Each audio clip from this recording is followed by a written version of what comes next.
মালদার মানিকচকের ভূতনির গঙ্গা ভাঙন পীড়িত অসহায় মানুষদের পাশে দাঁড়ালেন সিপিআইএমের রাজ্যনেত্রী মীনাক্ষী মুখার্জি। এদিন তিনি সহ সিপিআইএম কেন্দ্রীয় কমিটির সদস্য সুমিত দে ভূতনির সুবোধ চৌধুরী পাঠশালায় পড়ুয়াদের সঙ্গে দেখা করেন। তাদের সঙ্গে আলাপচারিতায় মেতে ওঠেন। এরপর তিনি ভূতনির উত্তর চণ্ডীপুরের কালুটনটোলায় বাঁধে আশ্রয় নেওয়া গঙ্গা ভাঙন পীড়িত অসহায় মানুষদের মধ্যে শীতবস্ত্র কম্বল বিতরণ করেন। তাদের পাশে থাকার বার্তা দেন এবং অসহায় মানুষজনদের জন্য পুনর্বাসনের দাবিতে সুর চড়ান তিনি।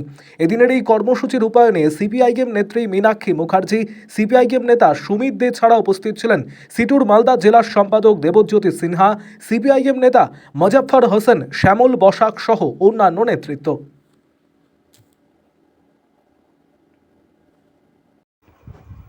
আরও আপডেট থাকতে আমাদের ভিডিও শেয়ার ও ফেসবুক পেজটিকে লাইক করে ফলো করে দিন।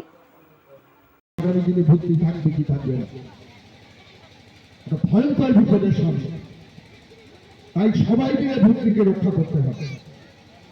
আমি মীনাক্ষী বা বাবু, আমরা যারা নেতৃবৃন্দ এসছেন, মুজাফফর দা, রহিমউদ্দিন দা, এটা নিয়ে ভাবার কোনো কারণ নেই যে আমরা আপনাদেরকে রক্ষা করে দিতে পারবো। আমরা সবাই মিলে আমরা সবাইকে রক্ষা করতে পারবো। তারা এই গঙ্গা ভাঙনে সব থেকে বেশি বিপর্যস্ত। বাড়ি ঘর দৌড় জমি কিচ্ছু নেই, গরু ছাগল হাঁস মুরগি সব চলে গেছে।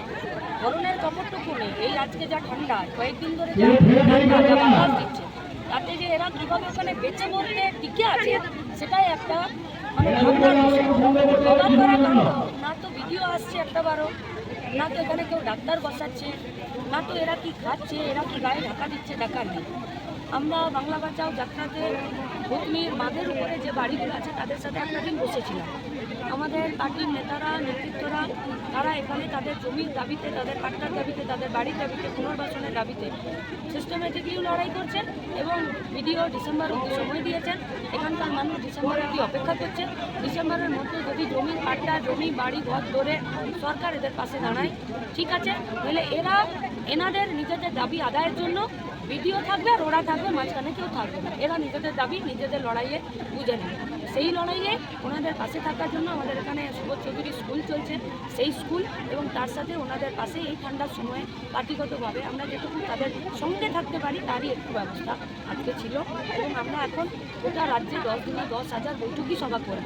ভূতনির চরের বাঁধের উপরে যে বাড়িগুলো, সেদিন এসেও মানুষ যা আমাদেরকে বলেছিলেন আজকেও তাই বললেন। এক বললেন যে অনেকে বাঁধের উপরে আছে, কেউ বললেন যে বাঁধ খালি করে দিতে বলছে, কেউ বলছেন জমি পাট্টা দিচ্ছে না, কেউ বলছেন যে ত্রিপল যদি সরকারি লোক দিতে আসছে তাও মুখ দেখাদেখি করে দিচ্ছে।